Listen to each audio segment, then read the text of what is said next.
Welcome and thank you for being here in my first live presentation. Let's get into it and say that they follow our steps.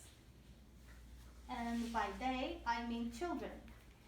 Children learn by imitating us in every aspect, be it good or gentle or peaceful or bad, troublesome, or even naughty. The way they act is a copy of things that they have seen from us.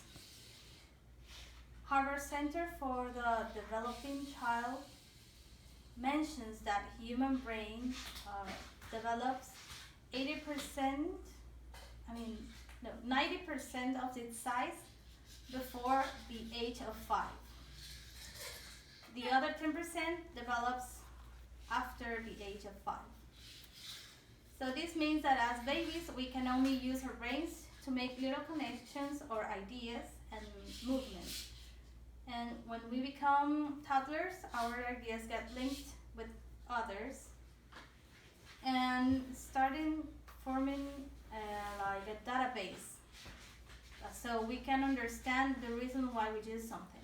And at the age of 5, we can recognize situations and think about most of the suitable ways to respond to something or someone.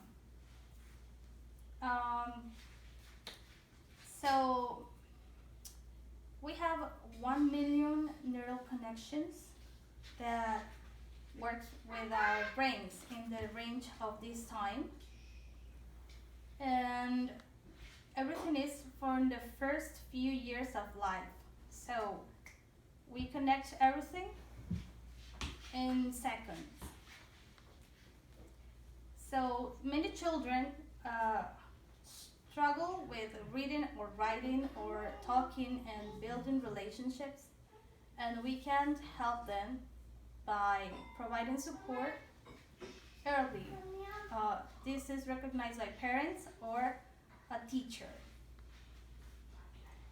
Children from advantaged families hear 30 million more words by the time they are 3 years old. That is a lot of words. So we have that children grow stronger and they boost their spatial awareness as they build their skills to balance or climb or run, dance, or hold something in their hands. And young children learn better when they are moving. And between ages 3 and 5, children's brains are primed to learn the skills that are the foundation of critical thinking and emotional maturity.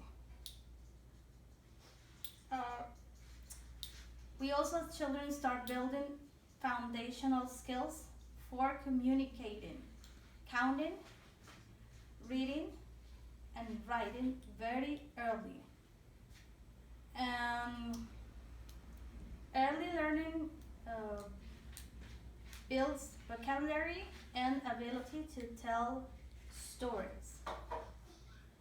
Now, 80% of brain development happens before a child turns 3.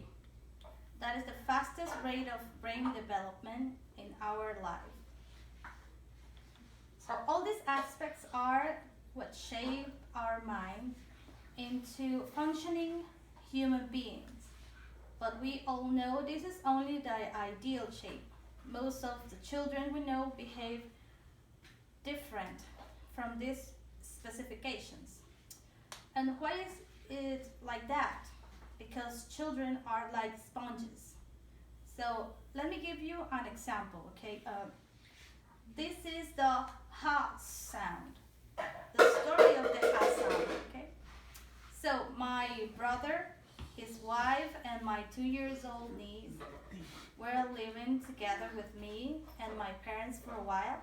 And I was thrilled to have a cute baby in the house. And after observing her for many days, I noticed she made this "h" sound And I got worried because I thought she may be hurting somewhere. But she could not tell us because she was a baby. Um, so I tried harder to notice the reason of the sound, and after some failed attempts to do so, I was exhausted and sat on the couch. It was time to eat, so my mom called everyone to the table, and the moment I stood up, I heard the sound from me. Then I realized I was the reason why she made that sound. Every time I bent or sat down or stood up, I made that sound, and my niece thought it was a sound that she had to do while doing the same movements. Now, I did not want her to learn that, but she did. This is a simple example of things you don't teach but get learned. Now, I want us to analyze some examples. Let's imagine that we have the custom, or we're used to use cell phones all the time. So our children will learn how to use cell phones all the time instead of paying attention to people. The way we argue or the way we express our feelings is something that they tend to repeat or imitate too. Now, if we use a correct vocabulary and sweet words like thank you, please, sorry, excuse me all the time, we are not only telling them to use the words or encouraging them to be polite, but we become their example. So we don't have to say this when you ask, say that when you are happy. And this is kind of the environment we need to shape our children's. We want them to be better than us, but they want to be just like us.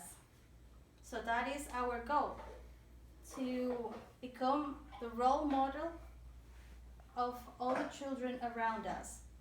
We want them to be better than us. Now let's remember that they follow our steps. Okay? So thank you for being here. This has been my presentation.